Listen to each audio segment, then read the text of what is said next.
Okay, so with this video, it'll probably be my first, but not my last video in the Dragon Ball series. I've been a big fan of Dragon Ball since I was just a little itty bitty teen. I've always admired the cool fighting scenes within it. However, I've noticed something within the fandom, at least the more vocal parts, that G-teens super suck. I don't agree with this statement, obviously, you can tell by the title of this video, and I'm going to be tackling arcs in both these series one video at a time, which will obviously take a while. These videos are partially scripted and for the most part, I'm going to be rambling through them. However, it'll take a while to organize these thoughts. The arc in this video is going to be Zamasu's, mainly his character. I'm actually a really big fan of Zamasu. From his background to who he is now, I enjoy his character. Zamasu used to be a good person. He actually used to be pretty pure of heart.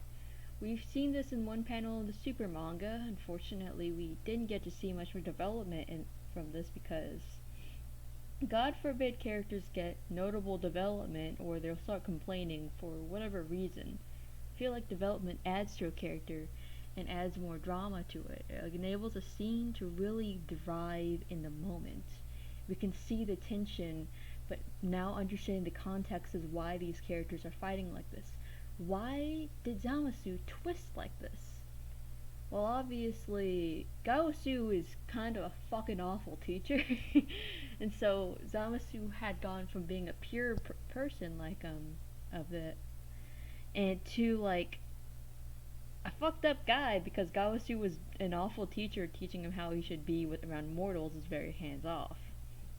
Of course, then Goku Black came along and solidified this. Or in our main timeline, Goku solidified this time for Zamasu. Either way, it's Goku in one body or another. um, it's difficult. We know that Zamasu hates Gaosu because when Goku Black killed him, he was pretty happy about it, and then they totally didn't kiss and only hugged. Very platonic chat. Of course, through the rest of this arc, we get to see our immortal, that Trunks is Zamasu, aka technically the true timeline Zamasu.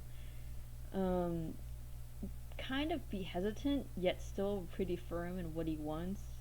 He seems to be very different from the Goku Black Zamasu, who we've seen has already been wreaking havoc, and is pretty set in his ways. Meanwhile, this Zamasu is rather new to it, and we can see his hesitance at the beginning of the arc. This arc actually handles this, I feel like, kind of poorly, but once again, it feels like this is largely because the editors likely forced Toible and Toriyama to kind of go into this set direction. And plus, the Super anime came out before the manga, and so we see this kind of a disconnect with how the two flow and how, like, the manga was forced to flow in a certain direction until it got past where the anime was. I kind of have this internal struggle with this, of course. I I love how the manga handles Zamasu's arc.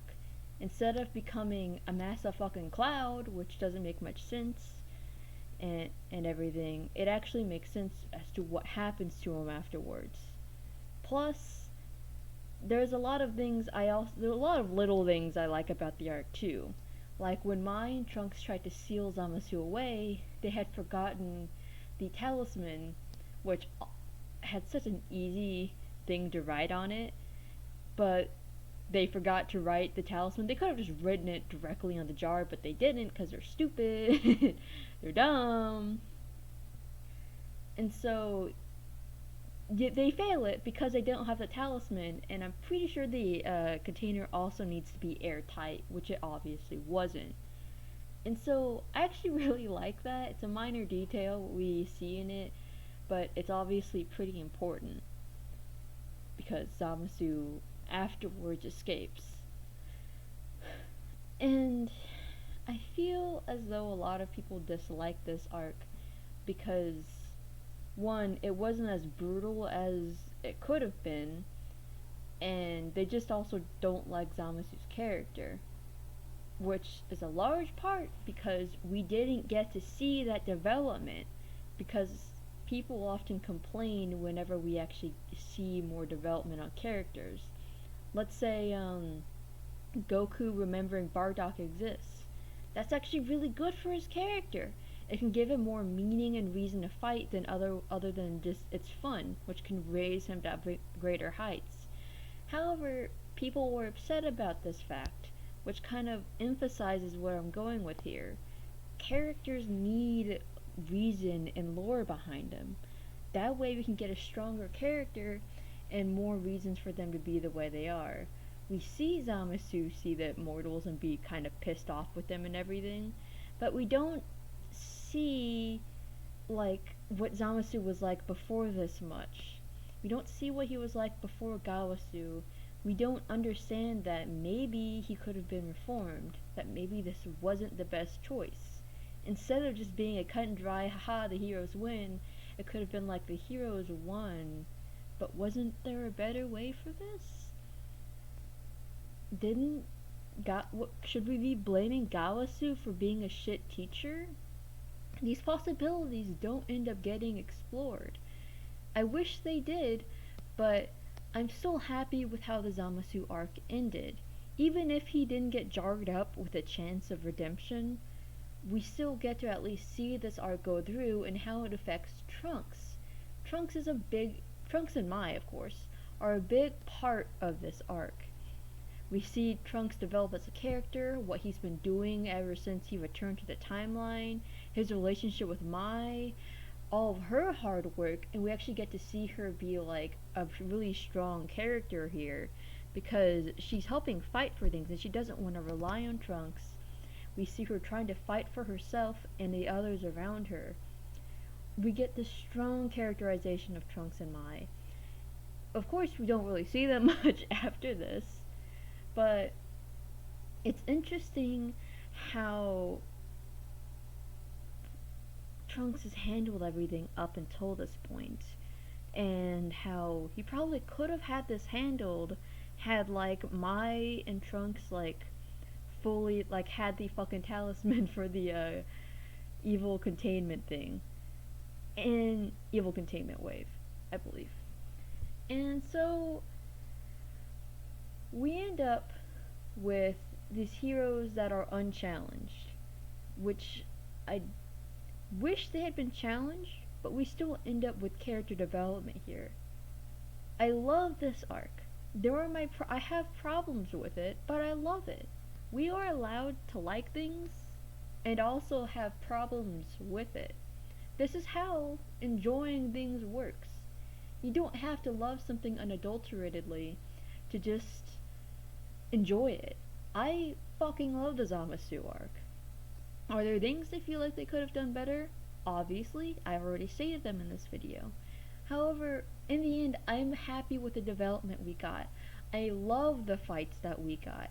I loved the villains within this arc. I love it all. The only issue is that I also have problems with it, which some people seem to think is an automatic why don't you hate it.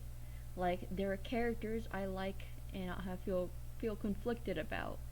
But in the end, I still love them because how I feel positively towards them way outweigh the cons. I feel like our character development has been stagnating in Dragon Ball, but at the same time, it's been thriving. It seems to be this conflict of interest.